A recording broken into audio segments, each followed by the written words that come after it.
Hello everyone, this is doctor Sam और आज हम पढ़ रहे हैं role of sunlight in photosynthesis. ये जो है एक कंटिन्यूएशन लेक्चर है। हमने क्या स्टार्ट किया था? हमने फोटोसिंथेसिस स्टार्ट किया था, जिसके लिए हमें लाइट की जरूरत थी। देखो हमने यहां तक पढ़ा था कि कार्बन डाइऑक्साइड और वाटर से in the presence of light हमारे पास क्या बनता है? Glucose and oxygen. अच्छा जी, और इसके लिए दूसरी किस चीज की प्रेजेंस की जरूरत होती है? क्लोरोफिल, जो कि हम बाद में डिस्कस करेंगे। अब जो हमारा फर्स्ट रिक्वायरमेंट है यानी कि लाइट, उसके बारे में हम पढ़ेंगे। लाइट कहां से आती है, कैसे आती है, कौन सी लाइट हमें चाहिए, कौन सी नहीं चाहिए, किस लाइट पर अच्छा फोटोसिंथेसिस होगा, किस पर अच्छा नहीं होगा। तो यही सारी की सारी चीजें जो है हम first component of photosynthesis discuss करने लगे हैं। दूसरे लेक्चर में हम फिर पिगमेंट की तरफ आएंगे, जिसमें क्लोरोफिल हमारा अहम टॉपिक रहेगा। उसके बाद ये दोनों और फाइनली मैकेनिज्म। अच्छा जी, अब लाइट जो है, लाइट का सोर्स असल में कौन सा है? वो है सन। सन से हमारे पास एनर्जी आती है। Sun is the main source of energy. अच्छा जी, अब ये लाइट जब आती है हमारे पास और क्लोरोफिल और पिगमेंट्स पर लगती है, तो वहां पर ये सारे का सारा प्रोसेस इनिशिएट करके फोटोसिंथेसिस कंप्लीट करती है। अच्छा जी, अब लाइट क्या है? What is light?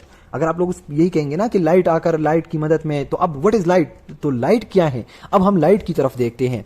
What is light? तो लाइट देखे हमारे पास फिजिक्स का टॉपिक है। बहुत ज्यादा फिजिक्स में आप लोगों ने पढ़ा होगा, यहां पर हम थोड़ा बहुत डिस्कस कर लेते हैं। अच्छा जी, लाइट जो है इसके बारे में बहुत सारी थ्योरीज हैं। बाद साइंटिस्ट ने कहा कि वेव है, बाद ने कहा पार्टिकल नेचर है। फाइनली ये डिसाइड हुआ कि ये एक डुअल नेचर है, दोनों प्रॉपर्टीज इसके अंदर मौजूद हैं। अच्छा जी, अब हम यहाँ पर इसको बायो के हिसाब से डिफाइन करेंगे, क्योंकि फिजिक्स तो हम पढ़ नहीं रहे यहाँ पर।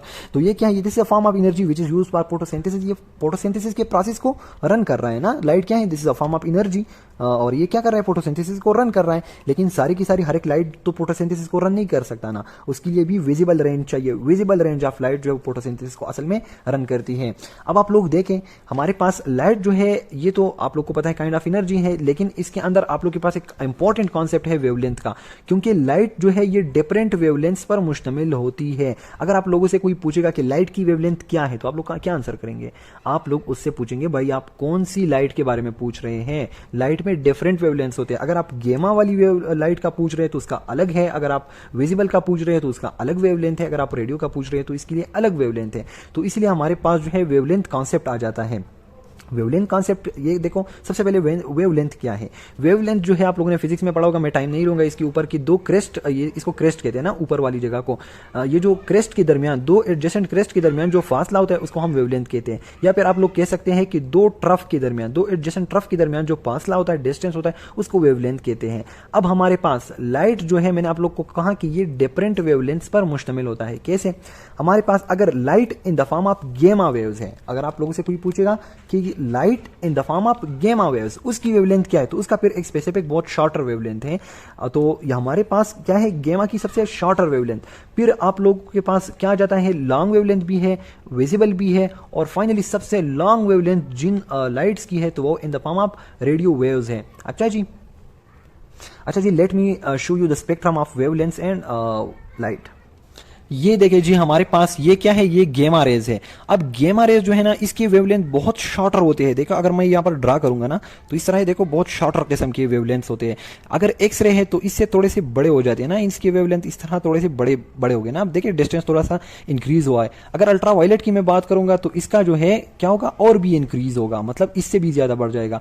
फिर हमारे पास एक वेवलेंथ की रेंज आ जाती है जो कि बहुत नैरो सी है। ये देखिए ये रेंज, इसमें हमारे पास विजिबल लाइट आती है जो कि इंक्रीज कर चुका है इसका वेवलेंथ। तो वेवलेंथ जो है वो हम जितना हमारे पास हम इस तरफ जाएंगे, राइट साइड पे जाएंगे, तो उतना ही हमारे पास क्या होगा? इंक्रीज हो जाएगा। फिर इंफ्रारेड, फिर हमारे पास माइक्रोवेव, एफएम, टीवी, शार्टर। तो इसी तरह हम जितना इस तरफ जाएंगे ना, तो हमारे पास वेवलेंथ क्या हो जाएगा? उसका डिस्टेंस इंक्रीज होकर इतना ज्यादा बढ़ जाएगा।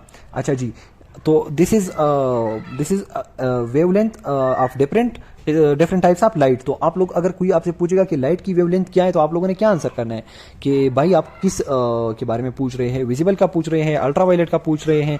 तो आप लोगों से असल में यही चीज पूछी जाती है ना। अगर मैं आप लोग को एक MCQ दूंगा कि माइक्रोवेव की वो इंक्रीज है, ज्यादा है वेवलेंथ, या फिर एक्सरे की ज्यादा है, तो आप लोगों ने क्या याद कि वेवलेंथ जो है वो माइक्रोवेव्स की ज्यादा है, माइक्रोवेव से ज्यादा FM की है, FM से ज्यादा TV की है, फिर उससे और शॉर्टर वेव्स जो है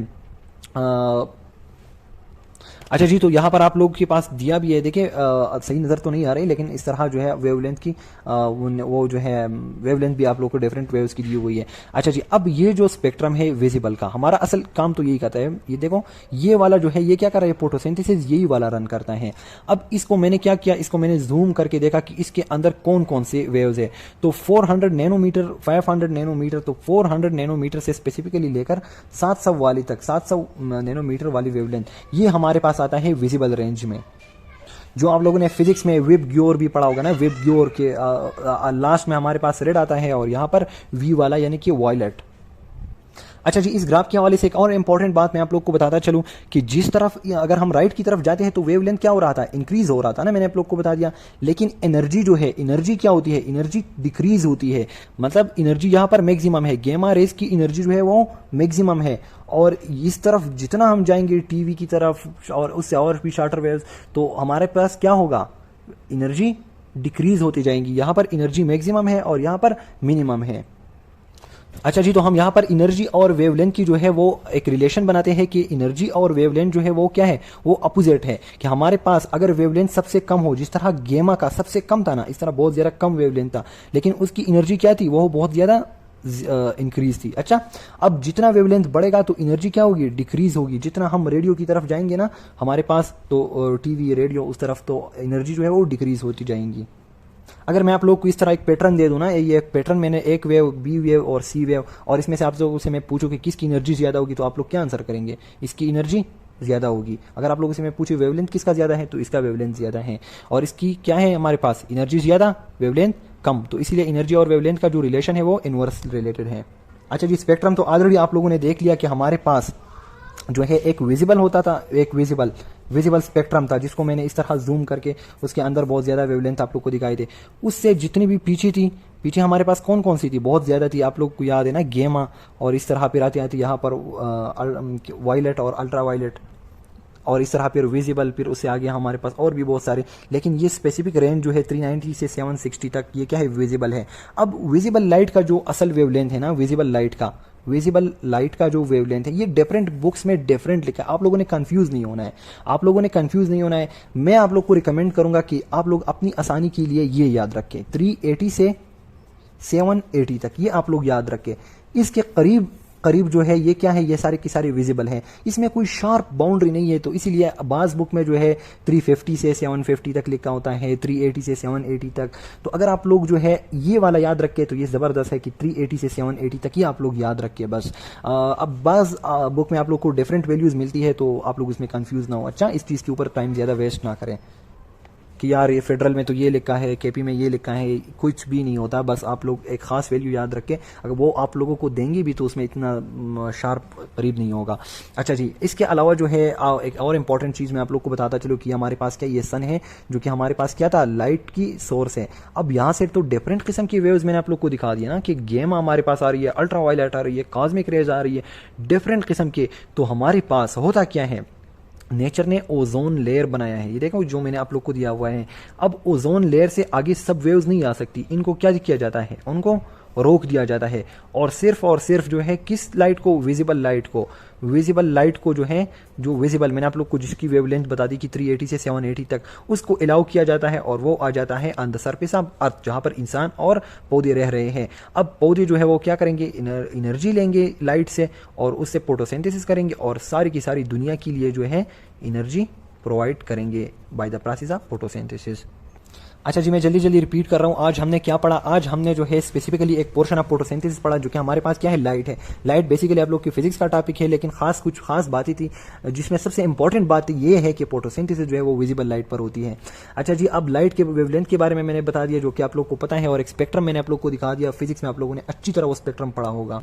इस स्पेक्ट्रम को जो है आप लोगों ने याद रखना है। अच्छा, ये बड़ा इंपॉर्टेंट है, हर एक आप लोगों ने याद रखना है कि गेमा, एक्स रेज, अल्ट्रा वायलेट, ये इस तरह आप लोगों ने पूरे का पूरा सीक्वेंस याद करना है कि हमारे पास बाय द इंक्रीजिंग वेवलेंथ आप लोगों ने पूरे का पूरा इस तरह ये सीक्वेंस याद करना है। अच्छा, पूछ जा सकती है ये।